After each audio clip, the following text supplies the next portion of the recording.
নমস্কার। ডিএলএড পূর্ণ প্রশিক্ষিত টেট উত্তীর্ণ যারা চলতি প্রাথমিক শিক্ষক নিয়োগে অংশগ্রহণ করবেন, প্রত্যেকেরই শুভকামনা।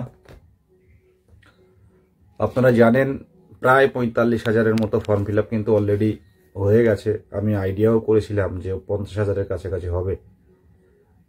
আমাদের দাবিও বৈধ ছিল, 50,000 শূন্য পদে ইন্টারভিউ নোটিশ চাই। হঠাৎ করে নোটিফিকেশন এলো, ভ্যাকান্সি দিল সামান্য।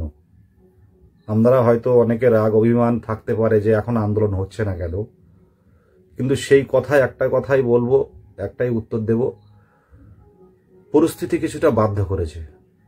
তবে আমরা বিভিন্নভাবে আলোচনার মাধ্যমে সেটা তুলে ধরতে চেয়েছি। ফর্ম ফিল আপ হচ্ছে, 9 তারিখে লাস্ট ডেট। বেশ কিছু আইনি পদক্ষেপ না নিলে নয়, কারণ যেটুকু ভ্যাকেন্সি আছে, 13,000 ভ্যাকেন্সি আছে, সেইটুকু ভ্যাকেন্সির ক্ষেত্রেও কিন্তু একটা বিশাল কম্পিটিশন বাড়বে, একটা ব্যাপক কম্পিটিশন বাড়বে। যেটুকু আশা আছে সেটুকুও থাকবে না। যেহেতু 9 তারিখে লাস্ট ডেট, কিছু পদক্ষেপ নেওয়ার দরকার ছিল। অনেকের ফর্ম ফিল আপ করার দরকার ছিল, তারাও ফর্ম ফিল আপ করে নিয়েছে যারা আমরা নেতৃত্ব দেই। তো আইনি পদক্ষেপে কিন্তু ফান্ডিং প্রয়োজন, পরিষ্কারভাবে জানাচ্ছি।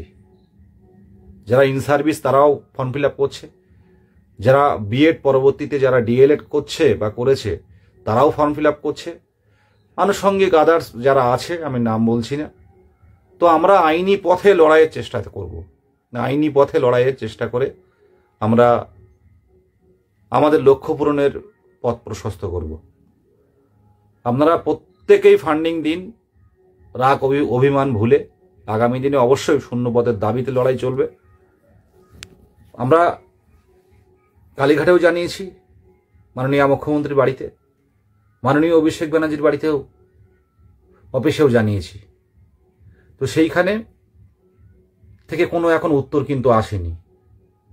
শেষ প্রাইমারি শিক্ষক নিয়োগ হয়েছিল 2014-2017 টেট উত্তীর্ণদের নিয়ে।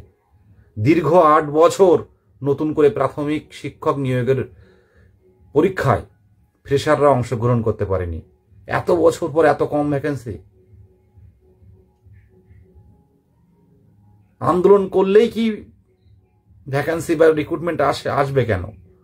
এমনি দেয়া তো দরকার, কারণ বাংলার যুবকরা আমরা নিজের স্বপ্ন পূরণ করব, পরিবার বাঁচাবো, একটা স্কুল বাঁচাবো। অবশ্যই সরকারের ভাবা উচিত বিষয়টা নিয়ে, কিছু অন্তত ভ্যাকেন্সি বাড়ানো দরকার। নমস্কার।